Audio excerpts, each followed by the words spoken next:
बिस्मिल्लाहिर्रहमानिर्रहीम। खातिन हज़रात, मैं हूँ अख्तर अब्बास और आप सबको मेरा सलाम पहुँचे। वीकेंड सबको अच्छा लगता है, कुछ को सोने के लिए अच्छा लगता है, कुछ को खाने के लिए, कुछ को मज़े उड़ाने के लिए। पिछले दिनों मेरी पीकिंग बात हुई। हमारे दोस्त हैं इमरान साहब, मैंने उनसे पूछा क्या कर रहे हो, तो उन्होंने कहा कि अभी वीकेंड पे साइकिलिंग करने के लिए निकलने लगे हैं। अच्छा, हमारे यहाँ जो साइकिलिंग का कॉन्सेप्ट है वो ये कि बाज़ार जाए, कोई चीज़ ले आए, कोई सब्ज़ी वब्ज़ी लानी हुई, बहुत इतना ही हो सकता है, क्योंकि आमतौर पे मोहल्लों में, शहरों में ना तो कोई ट्रैक है, ना कोई जगह है कि जहाँ आप साइकिल चला सकें। कुछ साल पहले तक मेरे घर में 3 साइकिलें थी। एक मेरी साइकिल थी, एक मेरी बड़ी बेटी की, एक छोटी की, और हम तीनों उस पर कभी कभी निकलते थे। लेकिन ज़ाहिर है कोई 5 मिनट के बाद ही बस हो जाती थी, वापस आ जाते थे। अभी जहाँ हमने नया घर बनाया है वहाँ जगह इस लिहाज से बहुत मौजू है, क्योंकि वो आर्मी वेलफेयर ट्रस्ट का इलाका है, तो उसमें सड़कें यूँ समझें कि बिल्कुल महफूज हैं, वहाँ साइकिलिंग हो सकेगी। आमतौर पे साइकिलिंग का जो कॉन्सेप्ट है पाकिस्तान में ये बिल्कुल नहीं है, दुनिया भर में इसका कॉन्सेप्ट मुख्तलिफ है। हमें आमतौर पे कहा जाता है कि ये हर चीज़ से मोहब्बत करते हैं, खाने वाली चीज़ से, लेकिन चीनियों ने तो एक अजीब काम किया है।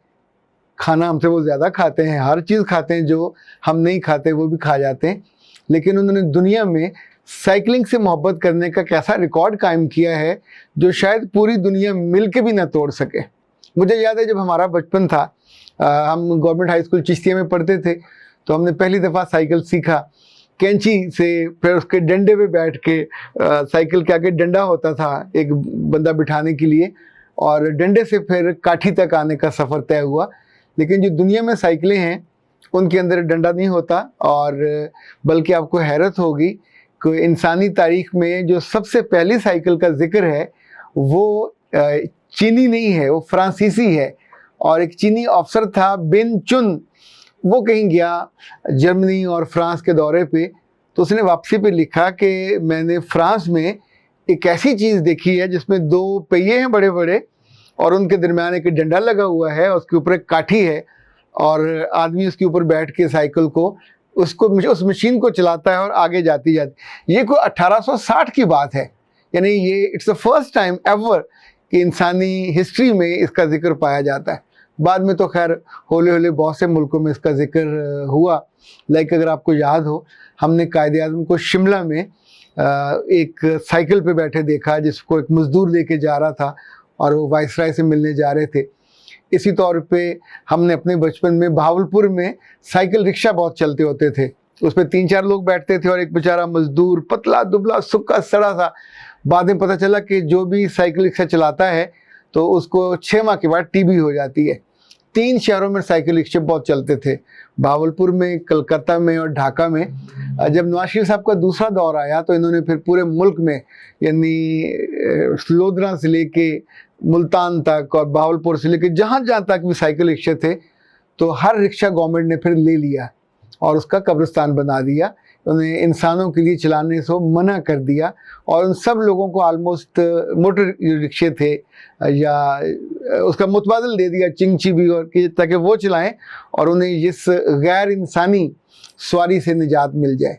लेकिन जिस साइकिल चलाने की हम बात कर रहे हैं, जो लोग लंदन रहते हैं, जो लोग यूरोप में हैं, लंदन के ख़ास तौर पे जो नवाही इलाकों में, मुझे याद है कुछ साल पहले when I was in Urdu digest, तो ज़किया अहमद साहिबा वहाँ से बड़े अच्छे आर्टिकल लिखती होती थी।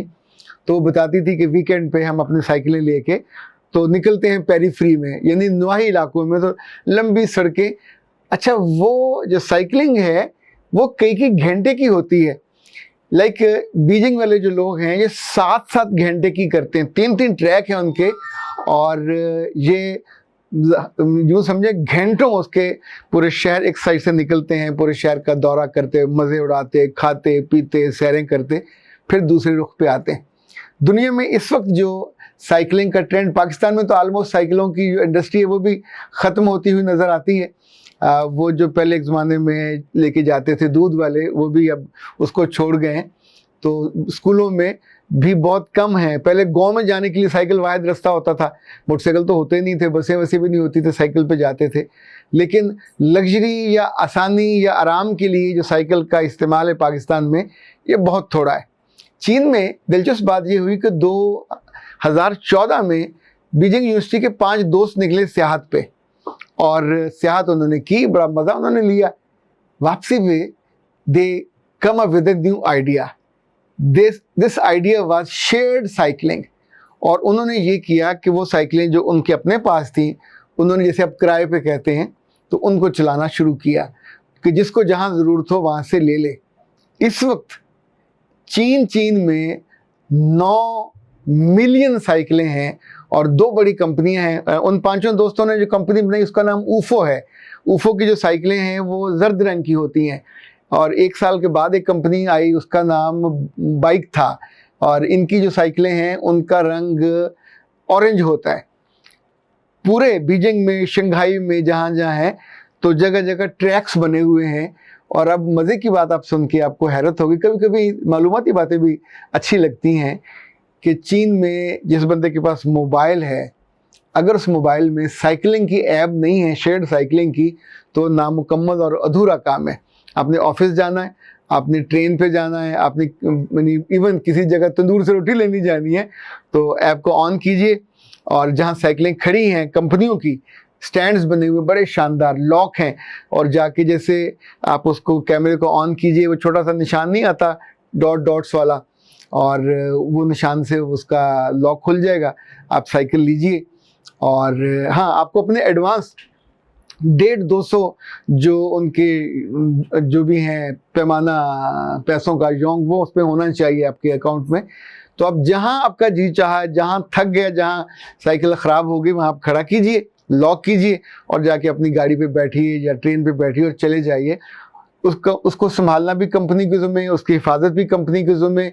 लेकिन ये इतना बड़ा बिजनेस बन गया है कि इस वक्त 196 शहरों में, दुनिया के 196 शहरों में ये शेयर्ड साइकिलिंग की जो ऐप्स हैं वो हो रही हैं, और मैक्सिमम लोग इस तरफ जा रहे हैं कि अपनी गाड़ियों की बजाय वो साइकिलों को इस्तेमाल करते हैं, कि उससे सेहत बेहतर होती है, उससे सुबह सुबह एक जो फ्रेशनेस इंसान के अंदर आती है वो फील होती है। अपनी वो अगली नस्ल को सिखाते हैं।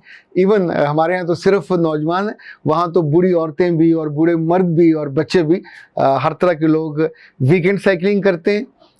जो जॉगिंग वाली है वो साइकिल, इतने खूबसूरत उन्होंने मॉडल बनाए साइकिल्स के। मैंने जो बहुत अच्छे मॉडल देखे थे वो इंडिया में देखे थे, कुछ 26 तरह के, लुधियाना में पाक हीरो होंडा, और जब उनकी कंपनी को हमने विजिट किया तो बड़ी यूनिक वो मॉडल्स है। लेकिन ये साइकिल जो ऊफो की और बाइक की देख के तो मैं हैरान रह गया हूँ। इन्होंने उसमें मॉडर्न टेक्नोलॉजी और मॉडर्न जितने आप यूँ समझें कि गैजेट्स हैं, लाइक इसके अंदर हॉर्न नहीं है, जो पाँव है जहाँ से आप वो पैडल चला रहे हैं तो उसको थोड़ा सा आगे पीछे करें तो वो हॉर्न बजता है। हमारे बचपन में जो साइकिल होते थे उस पर डेनमो भी होता था, पीछे गोल सा चक्कर घूमता था तो आगे लाइट चलती थी, तो लाइट के बिना पुलिस भी रोकती थी, और उस माने में चूँकि गवर्नमेंट का चलता था, हुक्म भी चलता था, तो लाइट के बिना साइकिलें नहीं चलाई जाती थी।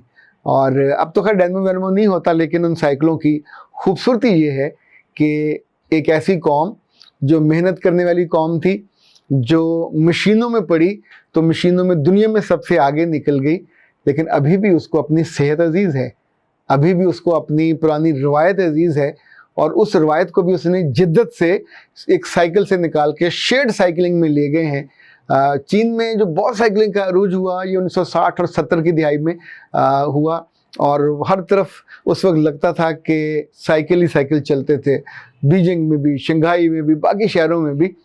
तो उसके बाद फिर तकरीबन 80-85 में वहाँ पे गाड़ियाँ आनी शुरू हुई और मॉडर्न टेक्नोलॉजी आई।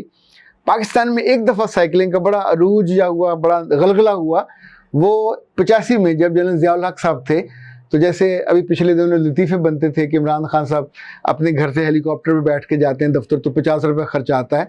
तो एक दो जनरल ज़ियाउल हक साहब भी सादगी के लिए आर्मी हाउस पिंडी से अपने दफ्तर गए, साइकिल पे अकेले थे, लेकिन ज़ाहिर वो अकेले नहीं थे, आगे पीछे दाएं बाएं पता नहीं कितने लोग होंगे जो साइकिलों पे उनकी हिफाजत के लिए थे। लेकिन वो तस्वीरें अच्छी बनी, सादगी का अच्छा मुजाहरा हुआ, लेकिन प्रैक्टिकली वो नहीं हो पाया।